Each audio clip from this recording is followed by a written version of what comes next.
Baxın, bu şərəfsizlərin plakatları. Səbuhu balamız burada şəhid olduğu yer. Bax, plakatı götürüblər, videoda da var, əllərində gəzir o. Bax, bu həmin plakatdır.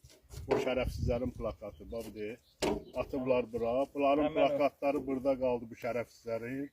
Bizim o gül balalarımız getdi torpağın altında qaldı, şəhid oldu.